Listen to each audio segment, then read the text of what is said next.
Ecología y medio ambiente. Programa 1. Niveles básicos de la ecología en su contexto. Reconocerán nociones básicas de ecología a partir de los niveles de integración de la materia viva, revalorarán su interacción con el medio ambiente, profundizarán su conocimiento sobre la estructura del ambiente, identificando factores bióticos y abióticos.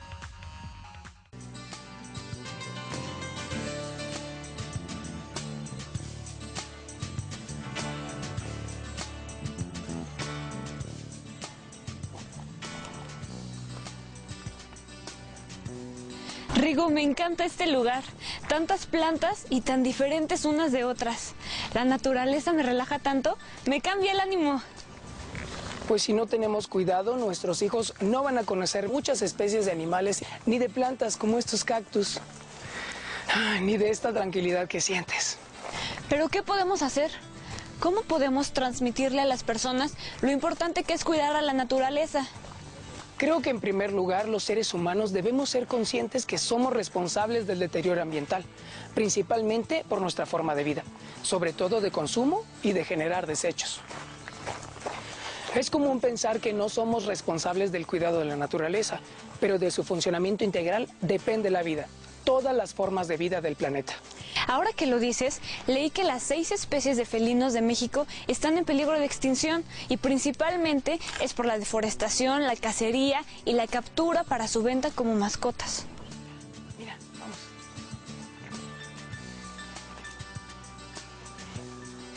Imagínate, lo que acabas de decir sucede en nuestro país. Mucha gente piensa que los recursos naturales son inagotables, que nunca se acaban.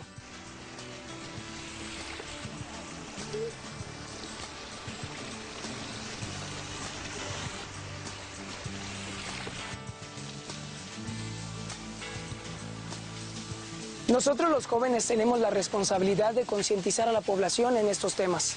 A continuación, explicaremos algunos conceptos básicos como ecología y ecosistema.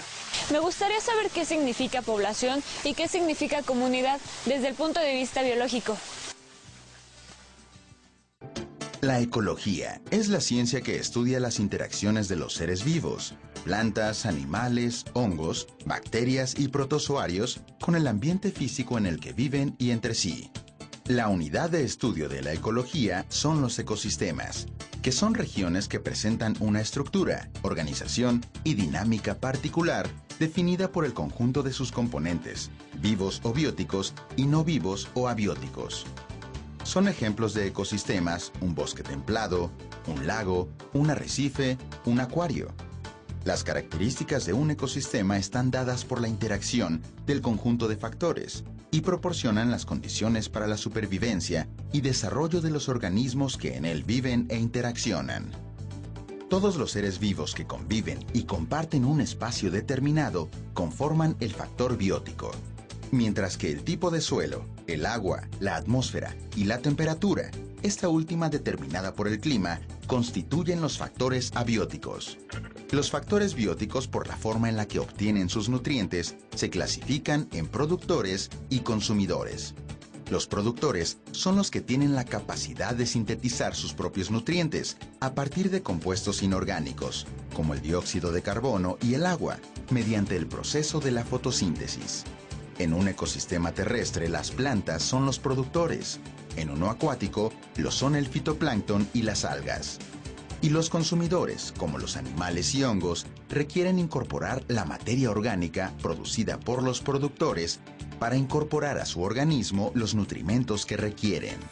También existen organismos desintegradores o reductores, como son los microorganismos que se encargan de la descomposición y reintegración de la materia orgánica de desecho al sustrato, de tal manera que puede volver a ser utilizada por los seres vivos. Esta información nos permite visualizar la complejidad de los sistemas ecológicos, en donde las interacciones hacen que cada organismo, de cada especie, dependa de las características de la totalidad del sistema. Asimismo, nos permite reflexionar sobre el papel que actualmente jugamos los seres humanos al afectar con nuestras actividades, formas de consumo y contaminación, la dinámica que permite la conservación de todas las formas de vida. Y sin duda alguna, las consecuencias del deterioro ambiental ya han empezado a tener efectos sobre nuestra especie, los seres humanos.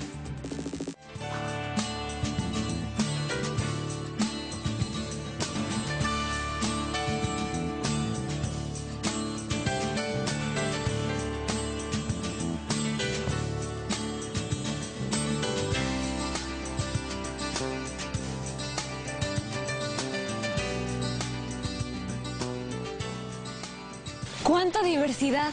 Plantas del desierto, acuáticas, de climas tropicales, de alta montaña, pastos. ¿Cuántos ecosistemas están aquí representados? Para construirlos se tomaron en cuenta muchos factores característicos. Pues sí, porque imagínate lo que implica recrear todas las condiciones que hay en un ecosistema para mantener el equilibrio. En estos mini ecosistemas solo se tomaron en cuenta las principales condiciones de suelo y de humedad para que la vegetación sobreviva. Pero en su ecosistema de origen son muchas las interacciones para que se conserve el equilibrio. Claro, porque cuando uno de los componentes del ecosistema cambia, se afecta a los demás. Por ejemplo, unas especies se alimentan de otras, de tal manera que fluye la materia y la energía en las cadenas alimentarias. Si una especie desaparece, pues podrían también desaparecer las que dependían de la que falta. Las cadenas y redes alimentarias son un aspecto importante de la dinámica de los ecosistemas, en donde se pueden identificar cambios en la cantidad de individuos de cada especie, pero que se recupera de manera cíclica. Sin embargo, cuando por algún motivo cambia drásticamente una condición, puede disminuir o desaparecer un recurso alimentario y llevar a que se reduzca la cantidad de individuos de ciertas especies a tal grado que su recuperación sea ya muy difícil. Entonces se habla de que está en riesgo. Y si se extingue una especie, es muy probable que otras también puedan sufrir el mismo destino, y así hasta acabar con el ecosistema. Oye, pero se me ocurre, ¿qué pasa por ejemplo con nuestras mascotas? Mira, son situaciones distintas. Las mascotas son animales domésticos y sus condiciones de vida dependen de sus dueños. Los alimentamos, los cuidamos y permitimos o no que se reproduzcan. En realidad, los perros y gatos forman parte de los ecosistemas artificiales en los que vivimos los seres humanos, en donde controlamos muchas de las interacciones. Pero fíjate, no dejamos de depender de los ecosistemas naturales que nos rodean. Porque los ecosistemas no solo son selva tropical o un arrecife de coral, sino también las comunidades creadas por los humanos, tales como una ciudad, un acuario o una estación espacial, un basurero o una parcela. En un ecosistema, los individuos de una misma especie que interactúan, principalmente con fines reproductivos, conforman una población. Y diversas poblaciones que comparten un mismo ecosistema se consideran una comunidad. Es decir, todos los seres vivos de distintas especies que interactúan en un lugar determinado, llamado hábitat, constituyen una comunidad. Por ejemplo, en un bosque templado se reconoce una población de pinos, otra población de encinos, otra población de ardillas, otra de lombrices de tierra, etc. Todos los individuos de las distintas especies conforman la comunidad del bosque.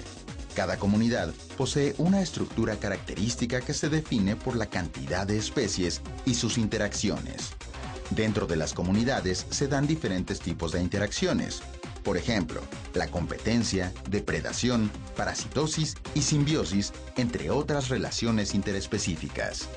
Algunas características de las poblaciones son: el tamaño poblacional, que se refiere a la cantidad total de individuos, en donde los índices de natalidad y mortalidad son los factores principales que inciden en el tamaño promedio de una población en un tiempo determinado.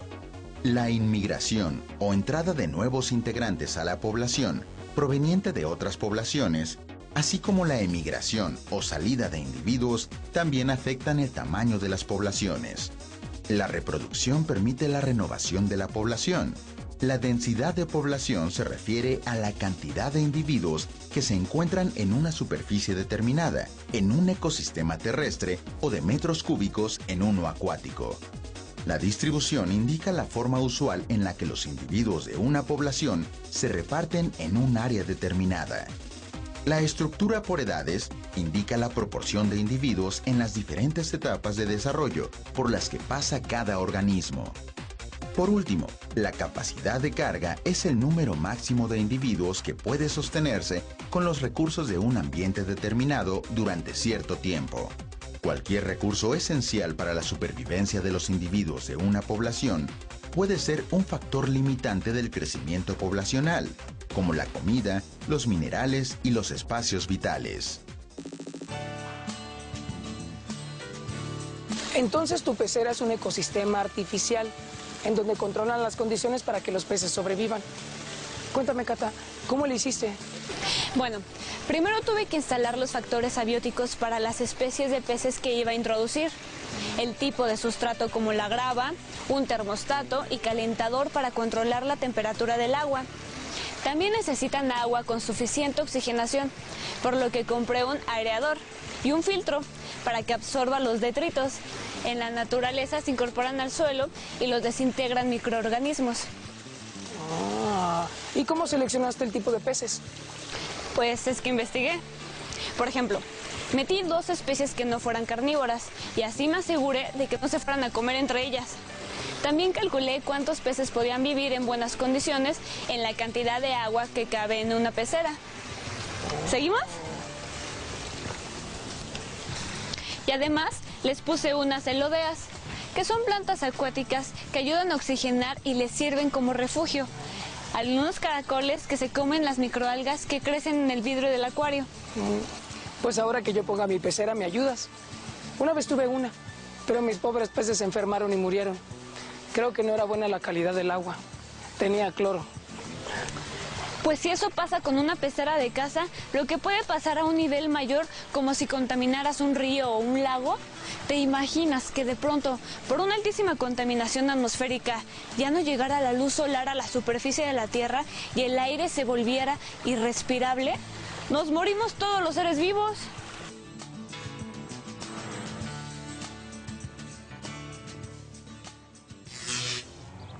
Nuestra comunidad es tan extensa que tiene 24,000 hectáreas, una parte de bosque y una parte de siembra.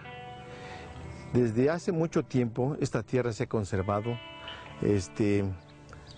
trabajando en cuestión de verduras, llámese espinaca, rábano, zanahoria, chícharo.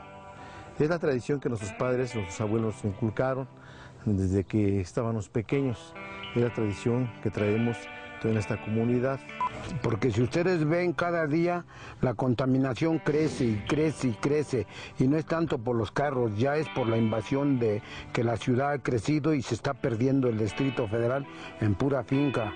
El asfalto cada día nos va invadiendo más y más y más.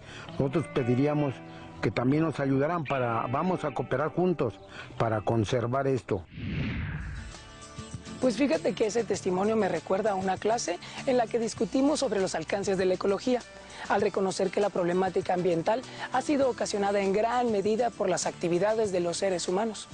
Entonces, actualmente la ecología no solo considera el estudio de los ecosistemas como ciencia de la naturaleza, sino que se han incorporado los aspectos humanos como la cultura, la historia, la economía.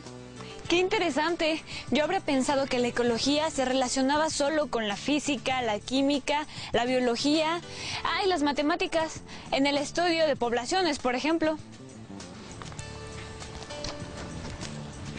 Pues fíjate que me interesa ayudarle a mi abuelo a reforestar su terreno y promover algunos cultivos orgánicos.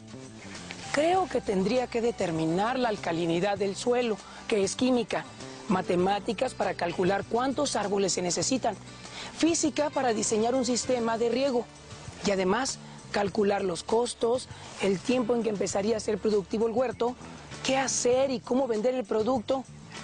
Y también tendríamos que contratar a algunas personas que nos ayuden. Sí que puede ser interdisciplinaria la ecología. Oye, Cata, ¿qué te parece si con todas las fotos que tomaste hacemos un blog que hable sobre los ecosistemas, las comunidades, las poblaciones y la problemática ambiental? Y sobre todo, la importancia de tener en cuenta nuestra responsabilidad en la conservación de nuestro entorno natural. Pues manos a la obra.